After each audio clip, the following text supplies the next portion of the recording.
Ikiganiro umuvugizi wa Perezida Tshisekedi Tina Salama ndetse n'umuvugizi wa guverinoma Patrick Muyaya bagiriye muri Washington DC aho ni muri Leta Zunze Ubumwe za Amerika aho bagize ikiganiro n'itangazamakuru bagasobanura byinshi ku bijyanye n'imyanzuro cyangwa amasezerano ari buze gushyirwaho umukono n'abakuru b'ibihugu byombi Repubulika ya Demokarasi ya Kongo n'u Rwanda. Tugiye kukigarukaho rero tugaruke ku byo batangaje. Twese cyane rero reka dutangire uko Patrick Muyaya yatangiye yivuga cyangwa avuga uko ibintu bigiye kugenda muri iki kiganiro.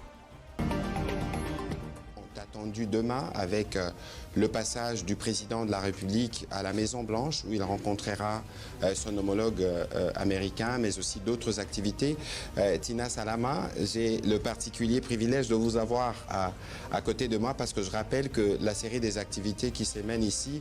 Patrick Muyaya yatangiye agira ati mu gihe dutegereje umunsi w'ejo ubwo perezida wa Repubulika azaba ari muri White House ahazahura na mugenzi we wa Amerika ndetse n'izindi gahunda zitandukanye. Tina Salama mfite amahirwe adasanzwe yo kuba uri ruhande rwanjye kuko nibutsa ko uru ruhererekane rw'ibikorwa bibera hano bikurikirana bikaba biri gukorwa ku busabe bw'ibiro bya perezida wa Repubulika. Nifuzaga rero ko watubwira muri rusange ibikubiye muri ibyo bikorwa n'ibya none kandi byumvikane dufite n'akababaro ku baturage bacu bari mu bice bimwe bya Kivu y'Amajyepfo ubu barimo kuba ibitambo by'ibitero by'u Rwanda n'imitwe ibafasha. Tukaba tuzagira nyuma y'ikiganiro umwanya cyangwa turaza kugira nyuma y'ikiganiro umwanya wo kubagezaho ubutumwa binyuze kuri wowe Tina Salama. None reka nguhe ijambo. Tina Salama umuvugizi wa Perezida wa Repubulika Iharanira Demokarasi ya Kongo yatangiye agira ati mwaramutse mwese, murakoze cyane bwana minisitiri, murakoze namwe mwese banyamakuru nk'uko minisitiri w'itangazamakuru yabivuze. Ibintu byose byabaye hano byabaye mu gihe gito cyane. Duhari uyu munsi kugira ngo tubagezeho ibisobanuro birambuye mu mucyo no mu buryo bufite inshingano ku mpamvu za politiki, umutekano, ubukungu, ariko cyane cyane ku mpamvu z'amateka y'aya masezerano ya Washington. Amasezerano kuko ni menshi yasinywe na Repubulika ya Demokarasi ya Kongo, Leta Zunze Ubumwe za Amerika ndetse na Repubulika y'u Rwanda. Icyambere cy'ingenzi tugomba kugaragaza nuko aya masezerano ahagarariye icyo twakwita package yuzuye, ni ukuvuga umuzingo cyangwa wuzuzanya kandi uhamye. Icyambere aya masezerano agamije guhagarika burundu umuzi w'intambara mu burasirazuba bwa Kongo. Kuki tuvuga package cyangwa umuzenguruko w'intambara? Nuko iyi ntambara imaze igihe kirekire, imyaka 30 yose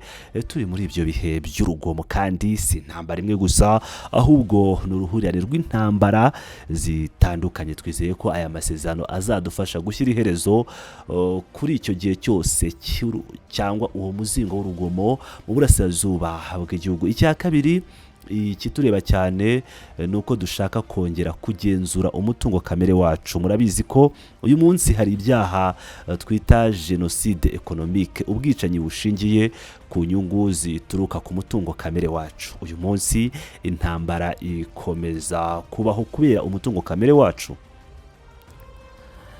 Twese turabizi kandi sibanga rwose impamvu ibi byose bibaho nuko Repubulika ya Demokarasi ya Kongo ari igihugu gikize gifite umutungo kamere mwinshi, kandi hari ibihugu byagiye bigerageza bikabishaka ndetse bikabikora gushaka kwigarurira uwo mutungo wacu, cyane cyane amabuye y'agaciro. Ku bwa Perezida wa Repubulika no ku butegetsi bwa Repubulika ya Demokarasi ya Kongo muri rusange, intego ni uguhindura uwo mutungo n'izo mbaraga z'igihugu mu nyungu z'abaturage, cyane cyane mu kurema imirimo, mu kubaka imihanda, ibikorwa remezo no mu guteza imbere imibereho myiza y'abaturage. Igihe kirageze rero ngo ubukungu bw'igihugu butanga umusaruro ku baturage bacu, ku baturage ba Repubulika Iharanira Demokarasi ya Kongo. Umunyamakuru waruyoboye iki kiganiro yagize ati Tina murakoze twari twateganyije ko haba n'igice gito cyo gusobanurira itangazamakuru n'abanyamerika bari hano kuko bashobora kugira n'ibibazo bashaka kubaza mu cyongereza nyuma y'iki gice cya mbere. Ni muze rero tube twagira ibyo tuvuga mu cyongereza kugira ngo inshuti zacu z'abanyamerika ziri hano zisobanukirwe neza.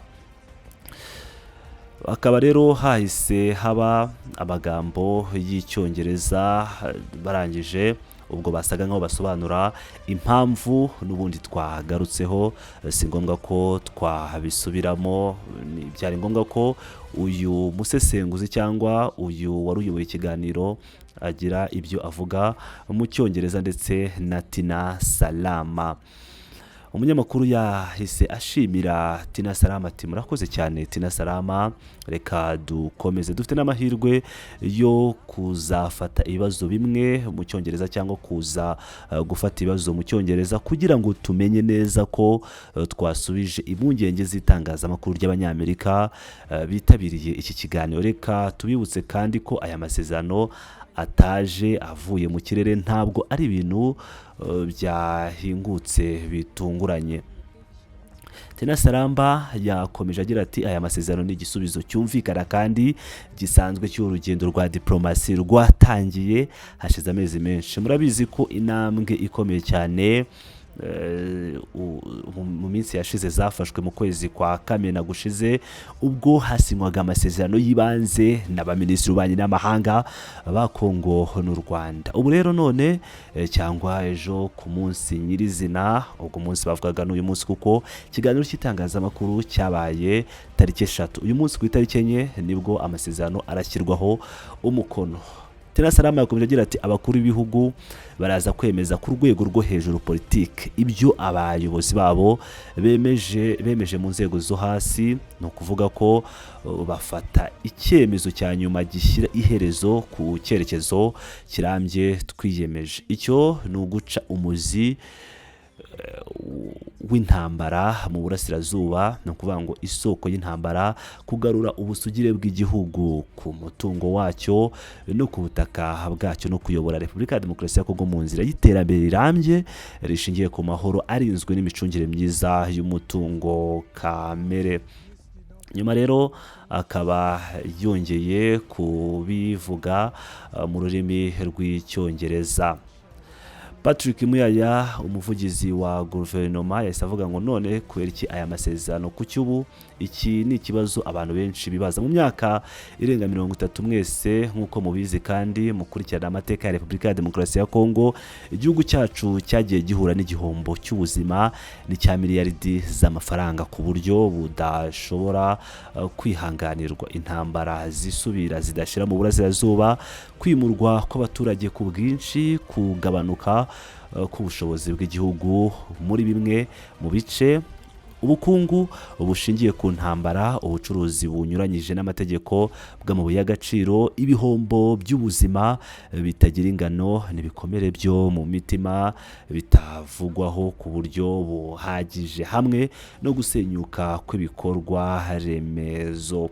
Akaba hongeye gusubiraho bavuga mu rurimi rw'icyongereza asobanura ibi yari amaze kuvuga mu rurimi rw'igifaransa. Ati kuva mu myaka 30 abaturage bacu bahuye n'imibabaro myinshi, trauma n'ingaruka z'ibihe bibi, tugomba kubihagarika kandi reka tubivuge mu buryo bweruye. Nta mahoro arambye mu burasirazuba, nta terambere na rimwe rishoboka, nta mutekano, nta nganda, nta gushora imari ku rwego rukomeye, nta kubaka ubukungu budasubira inyuma, nta kwishyira hamwe mu karere mu buryo bwizewe. Niyo mpamvu amahoro kuri twe atari impano, si ibintu dusaba cyangwa dutanga nk'ikiruhuko, n'uburenganzira bwacu ni ishingiro ry'ejo hazaza h'igihugu.